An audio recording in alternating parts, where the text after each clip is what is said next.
Good morning. Good Hi, morning, Steve. Sarah. Good to see you. Good to see you. Good to see you too. Man, how have you been, sir? I've been good. I've got more sleep this week for listeners and viewers. You know, last week I got a puppy. The puppy has been trained pretty good lately, so I don't look as sleepy this week. Okay. But I'm still reporting live from my living room because we gotta be on this every 2 hours on this crate training. So Yeah. we're almost there. We're almost there for all those puppy owners, but been a busy week also at work, a lot going on. So I'm excited to share some updates soon on LinkedIn. So if you're not following me there, make sure to follow me there about our project we've been working on, Baya, for now almost 3 years. We're finally making moves. So excited to share all of that. That's exciting. Very cool. Very, very cool. Man, I wish I had more exciting stuff to tell you, but just been bouncing around. You've been all over. And we got Kay saying hello. Good morning, Kay. Always our Vegas fam. Good morning. Wait, oh, where's she? Oh, there she is. Oh, there she is. Hi, Kay. Hi, Kay. I'm kidding. She's not here. Yeah. And I got to say also, too, yesterday was the hottest recorded day in Miami history, hitting 100, the actual temperature of 100 for only the second time in recorded history here in Miami. Wait, it's never hit 100 degrees like at all? You get a lot of feels like 100 with the humidity and all of that fun stuff. But no, that was the first time or the second time ever in recorded Miami history that it hit triple digits this time of year. So, and you could feel it today. And I'm training for a half marathon as well. And that was painful yesterday to do 2.5 miles. That was painful. Let me tell you about 100 degrees. Well, it's a different 100 degrees in the deserts. It's dry heat. You don't feel it. Lies. Oh my gosh. Well, I mean, Los Angeles hits 100, not often, but it definitely can hit 100 here and there. And then Las Vegas was like 110 for like 6 weeks straight. Phoenix is 120. I don't know how people are handling that. How do you handle 120 degrees? I don't know. I stay inside all the time. And now as a pet owner, a dog owner, I'm like figuring out, do I need to get this dog some little shoes? What do we got to do here before they go wandering out on the hot asphalt and sidewalk? Okay, I'll take some advice. Kay has lots of advice. So she'll definitely chime in. It's good things. Everyone's back to school. It's a little slower now for travel. I know everyone's getting back in the swing of things as school starts. People's summer vacations are wrapping up. But, there's still a lot going on in the world of hospitality. There is. There's always stuff going on in the world of hospitality. But Sarah, this episode wouldn't happen, but it's brought to you by StayFi. Okay, StayFi helps short-term rental operators build direct guest relationships through branded Wi-Fi portals, email marketing, and guest data tools that turn one-time bookers into repeat guests. So start growing your direct booking revenue today at stayfi.com/goodmorninghospitality. And that's stayfi.com/goodmorninghospitality. And we've got Lou. Lou always giving us the weather in Charleston, South Carolina, one of my favorite cities I need to get back to. 117 is the feels like today. Yeah, that's what it says. It's about to hit here in Miami too. So I can feel it. I feel it here coming through the windows. And you're right, Lou. I am the ad king. If you need an ad read, you're right. I am the ad king. You let us know if you need an ad read here. Oh my goodness. That is just crazy. We've got a lot happening in the world of hotels. You want to kick it off for us? Yeah, I'm so excited to do that. Why don't we go here with our first topic? How net unit growth ate the hotel industry. So this is a really interesting piece. Also great graphic there, by the way. And yeah, I mean, it's pretty interesting basically how net unit growth became the dominant metric for evaluating basically hotel brand health over the past decade. So that's like, it's interesting because like the whole thing is like travelers didn't wake up and say, hey, I want to have 28 like Hilton brands or, 32 Marriott brands, well, however many brands there are. Please don't quote me on those numbers. But it's Wall Street, it's investors, So this is it's interesting how, and I've talked about this actually with a lot of people, how you've got these bigger brands and they've got so many different sub brands in their portfolio. And this is a whole article as far as why it came to be. Yeah, I mean, look, this is why we have my favorite segment of whose brand is it anyway at the end of the show. So make sure to stick around for that part at the end. But it really came from this. I'm sure you all have seen hotels out there where you see, a Fairfield and an Element together, or, two hotel brands within a hotel. And the reason they do this is because when you say, you know what, I really want to have a Residence Inn and I want to be the owner of that and I want to franchise that. In the agreement, they say you can't have a Residence Inn in this many mile radius and you won't have that, property competing with you. But Marriott still needs to show growth, and they need that net unit growth is how many rooms they're adding every single year. And if you can't add a Residence Inn within a certain mile radius, what can we add? Yeah. But we could add a Moxie. We'll put it right across the street. And then the owner that goes to complain that, hey, you just put a new Marriott hotel, a Moxie, across the street from my Residence Inn. Marriott says, well, that doesn't compete directly with you. It's a different customer segment than what yours has. But as an owner, you're like, well, you just added more supply to the area that I'm renting rooms in. And so that's where the owners start getting upset. And we talked about this a couple of shows ago. Yeah. Marriott and Hilton, and I think Hyatt now too are giving, money back and points back if they're good with customer service scores and all these. It's a way to kind of give back, but it really makes it interesting. It's really that workaround, and it's a fine line that I see the brands are doing, where every CEO says, no, this is what the guests want. The guests want more brands. They want more unique places to stay, where the owners are saying, hey, my ADR is not growing. I'm having challenges. All the expenses are going up, and you keep adding more rooms to my area where you said I would be the only one having this brand, but now you're adding more Marriotts or more Hiltons, or more Hyatts. And that's why we have so many brands that are out there, because of this net unit growth. So if you really want to go dive deep in it, you could read Rafit's article. He did a great job really explaining it and diving into how it started. And I think one of the really interesting parts was when Hilton, launched its IPO in 2013, they had 10 brands that they were reporting. Now they report on 28 brands. Just 13 years later. And we talk about how many brands are growing. That's just the way to do it. So I'm not sure what you think about that, but as someone building a hotel, like we're building our own brand, but if I had invested millions and millions of dollars into a brand, and all of a sudden another hotel opens up down the block competing with me that's owned by the same parent company, it would be frustrating. It would be very frustrating. I mean, I think the big takeaway with this is that, and again, this ties into the article. I think Sarah Kuppet wrote it. And we talked about before. We even had her on. She's been on other shows talking about it. But it's, again, this notion of this net unit growth. Yeah, it seems useful. It's one metric in which to show sort of growth. But what it doesn't reflect, and we were just talking about that, is whether hotel owners are actually making money. So it's this almost, it gives this like false sense of, well, maybe not false, that might be strong, but like it gives a sense of like, oh, the company's booming and growing, but it's really only growing in one way. And it's not reflecting, okay, how are the owners doing? Are they making more money? Are they, and it's, it is an interesting.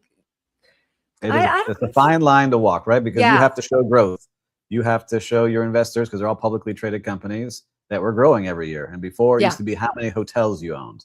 And that wasn't a good number anymore, because they really didn't show the volume. So then they went to, how many rooms. Now the net unit growth shows the churn, because you do lose, if you gain 100,000 rooms, but you lost 20, your net unit growth is 80,000. So it's an easier way for them to really report on it and show. But you got to keep growing. You cannot have down quarters. Your investors are not going to say, oh, we'll give Marriott a break this quarter. They didn't grow as much. Yeah, that is not how it works when you have investors and people on a publicly traded platform. As soon as you show weakness, stock will drop immediately.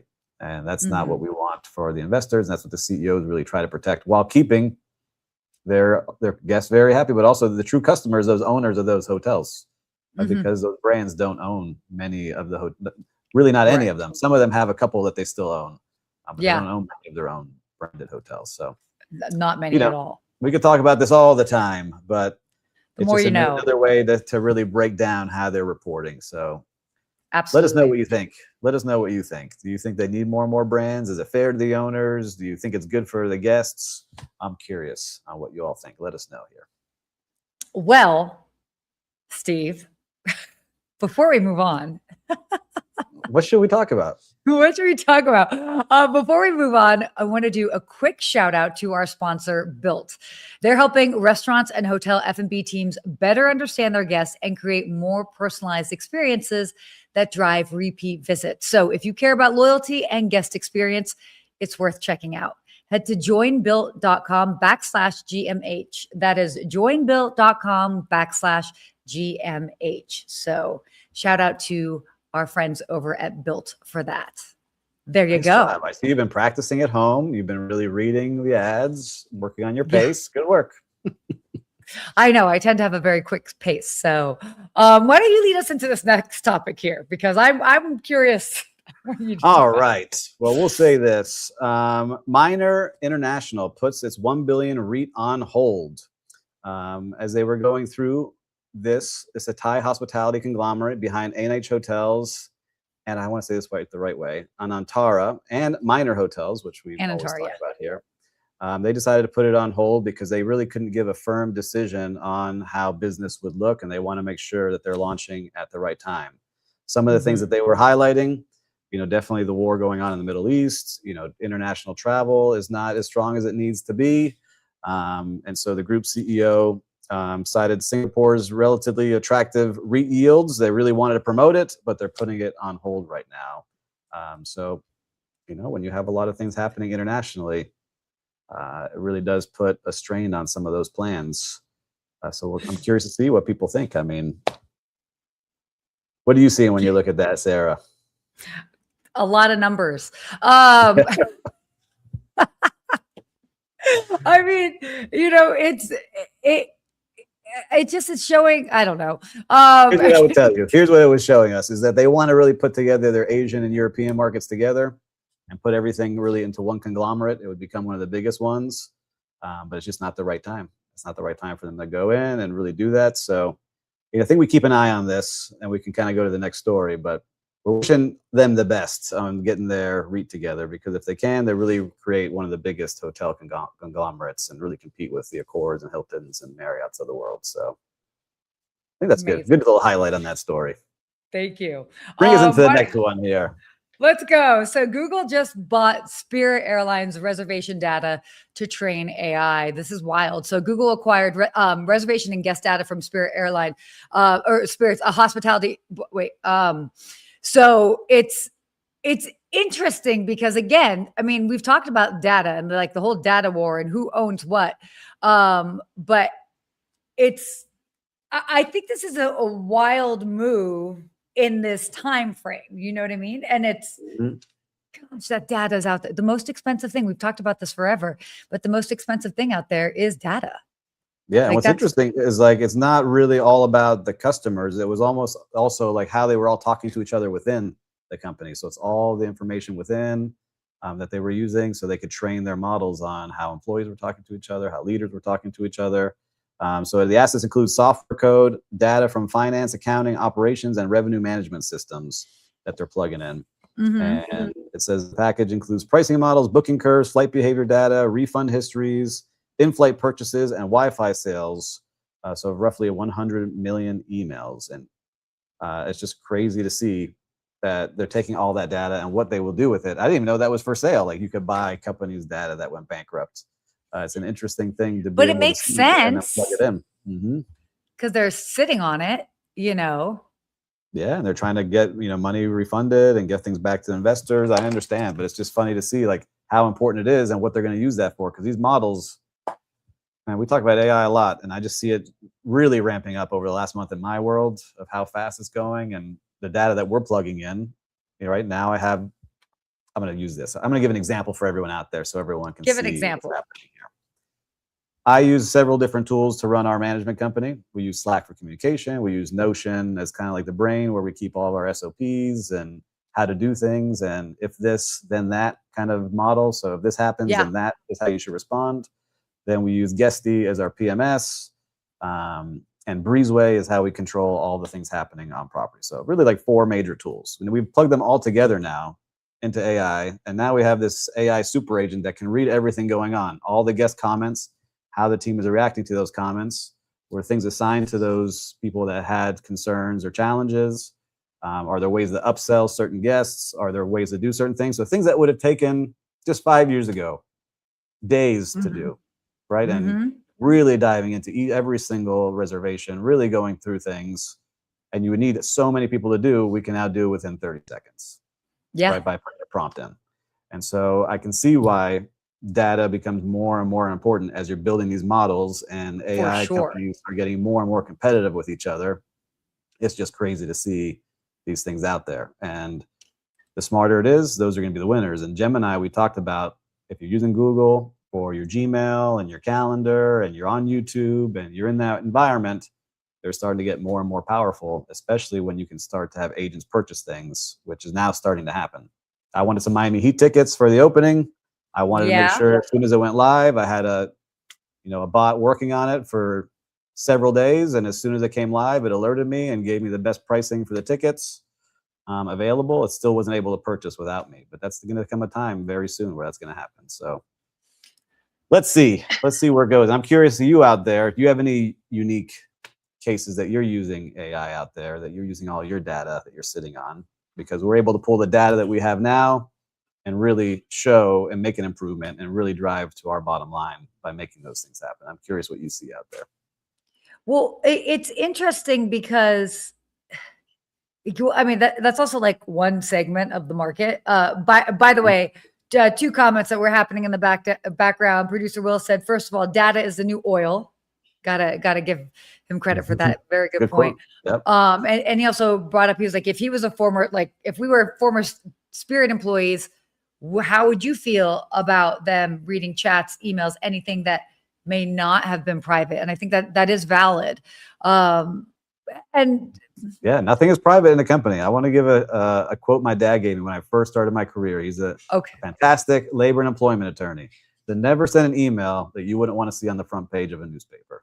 That is true. Always been my mindset as I send something or hit send. Be careful what you're sending, whether it's Slack, where you think it's private, and a direct message. If it's owned by the company, nothing is private. Yeah. It's definitely, yeah. And even text as well. Like there's a lot. And so that's something pays for your phone, all these things. It's wild. Definitely. So anyway, interesting topic here. I'd like to read this comment. Use the brain, skip the AI. If evolution is true, we're headed to being androids as a human race. Listen, I don't know. Elon Musk has already got chips going into people's brains and reworking their central nervous system. So I think that's where we're headed there. Awesome. Let's go ahead and talk about our next topic here. Awesome. Great. Awesome. I mean, that's a deep dive topic. I am just going to keep us moving because otherwise, this is the most interesting topic to me. And it was at the end of today's stack. So I was just ready for us to get through our numbers. So this is your world. I'm excited to hear this one. Talk about something that is cool. Anyway. Let's do it. So this was actually talking about 2 different articles that came out on Skift. So both there's a creator shift happening as well as Substack, and they're really kind of sharing where sort of hotel marketing trust lives. So one with the Substack renaissance that in travel media, which is wild, and then also travel creators are following the money to shorter trips. So the first article, and actually I covered it last week on the video daily briefing, talking about content creators. And it's interesting because content creators are getting real-time feedback from their followers as far as the type of content they want to see. And this year in particular, the followers were like, yeah, like we know these nice, awesome long trips to Europe seem nice, but that's not really a reality for us right now. Like show us something local. And so it's really, creators are shifting their content. I mean, I've even seen it a bit in the brands that have been approaching me, is that creators are focusing on shorter, maybe less expensive, more local stays. And I'm always a big fan of that because you can definitely be a tourist in your own backyard. And yeah, so that's definitely the one part of it. I love that you're smiling over here. Yeah. But yeah, so what are your thoughts? Yeah, on that? I love it. I love seeing that. And I've been following, I want to make sure I give him the right shout out because he's a big YouTuber. His name is Pete Santinello, I think is his name. Okay. Pete Santinello. And what he does, he's got me wanting to travel all different places across the country. And he goes into like these really unique places around the US. And he's starting around the globe first. And just finds places that no one ever goes to and really wants to highlight the people that live there and show like how there are good people all over the country. But he started by going like to the most dangerous places in the world and showing like there's still good people in these places no matter where you go. But he influenced me to go check out a place in Florida I'd never been to. I'd never been to Chocoloskee, Florida, an Everglades city out in the middle of the Everglades in the middle of nowhere, and drove on down there to go check it out. And now he went to another place. I'm like, man, I want to go check out the springs that are in Florida. I've really only been to one when I was in college. I don't know that whole area. And so I think if you follow the right, I hate saying the word influencer because they're influencing, but gotta be a better word. Yeah. I really feel like they're, people building communities of travel communities and saying, hey, check out these places. They're really cool and unique. And if you find the right people, I think it's good. Not like the person we were talking about last week, who I won't mention his name again, that likes to tear places down sometimes. It's really people highlighting, hey, check out this local cafe, check out this cool boutique hotel, and see these things. So I find myself in that place because it is hard to travel internationally now with so many things going on. And price of flights right now is crazy. So there's so many places in our country, in the US, if you're from here, that are amazing that I haven't seen. So I want to go knock some more of those off. And if you're watching from Europe, I know we have a lot of people in Europe and in Asia. I'm sure you have some cool places that people just don't know about that you love traveling. So I really like seeing this, especially people that really help their local community and get people into stores and restaurants and shops that maybe we never would have gone to in the first place. Yeah. I totally agree. Always been a big fan of that. The second article that was kind of tied into that was actually talking about Substack, and Colin Nagy, by the way, wrote this. By the way, big fan of his work. I've been following his work for a long time, because he's written for a lot of different outlets. So he was talking about Substack. So are you on Substack, by the way? I am, but what's funny is I'm subscribing to so many different things. I started signing up for Substacks, and I was getting like flooded with emails. Yeah, it's a lot. Substack, so totally. Well, so what's been interesting, I think, in there's been like a 40% subscriber growth, which has been interesting, and so there's a couple arguments that he's kind of making. On one hand, you've got these independent writers that have these very engaged audiences. And arguably, these independent writers and those engaged audiences might actually provide more ROI than maybe getting a feature in like a larger company and a bigger brand, just because it's so specific. Now, obviously, the catch-22 with that is that, these independent writers they need to make money. So at some point it's like, okay, well, like what's the fine balance as far as it being like a really, like a fair independent viewpoint, versus maybe a paid or bought mention. I mean, that's always the case, I think, like in anything in media, but yeah, I mean, the point is like, do not be sleeping on Substack. That's for sure. I know. I need to spend more time on Substack. I got very into it, and I was just like, I don't know. Everyone's just writing with AI here. I got to find the right people, and I was getting flooded with so many things. But I agree with you. And for those writers out there, all you need, like I said, there's an article way back that I got shared with me. You need 100 true fans. So you can have 100 true fans that pay and subscribe to you. You can really build a great community.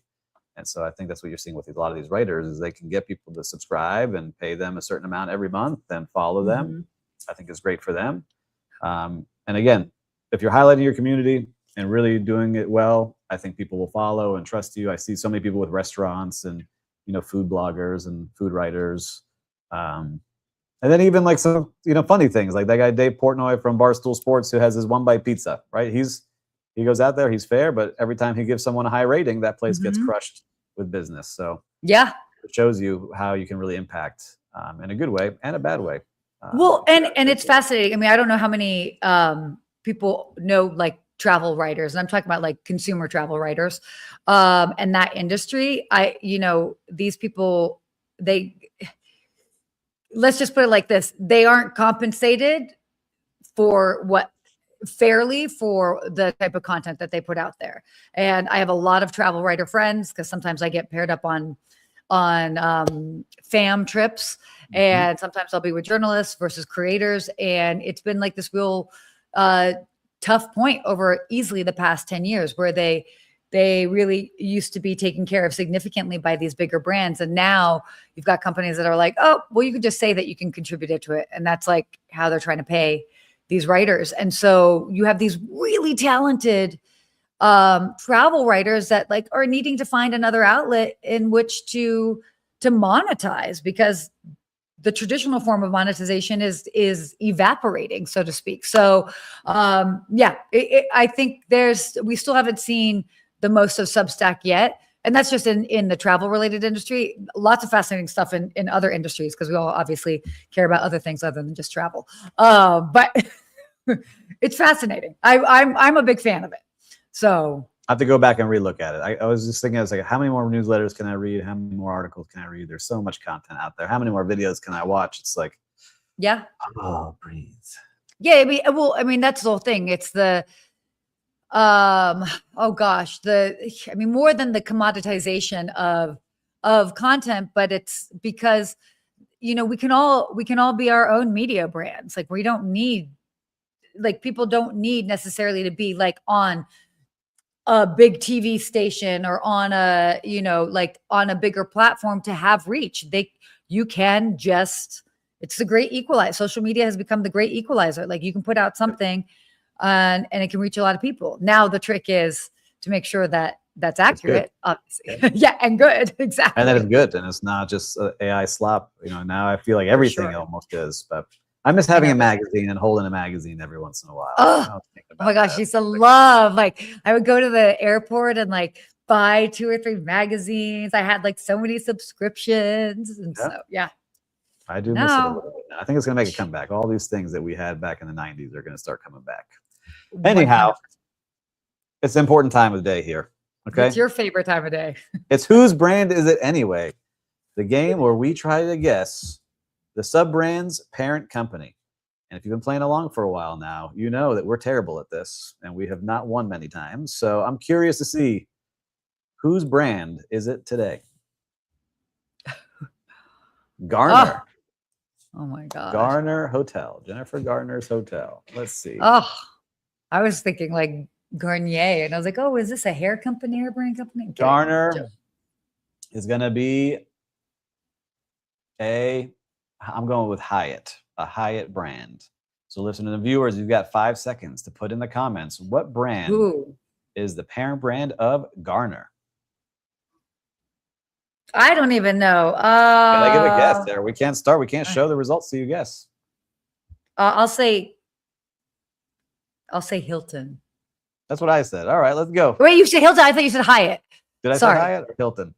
I thought you said Hyatt. All right, well, let's see. Whose brand is it? Anyway. Roll back the tape. IHG. We were way off. Wait, there was an H in there somewhere. There is an H in there, just in the wrong place. And let's check out Garner. Why don't you read what it says there? Oh my gosh. Wait, I don't even know what that says in there. That's interesting. Meet Garner by IHG. At Garner Hotels, you will experience a quality stay at an affordable price. Whether traveling alone or with a group of kids and pets, you'll feel comfortable as soon as you walk through the door. Garner Hotels are designed to deliver the all-important things you value most: a convenient location and a sound night's sleep. All right, Garner, sounds good. I can bring my pet. I have a puppy now. I got to figure out where I can start traveling with all these puppy-friendly places. By the way, he chimed in here. It came through delayed, but hi, Klaus. Klaus chimed in with IHG. By the way, Klaus, I'm going to give you a quick shout out.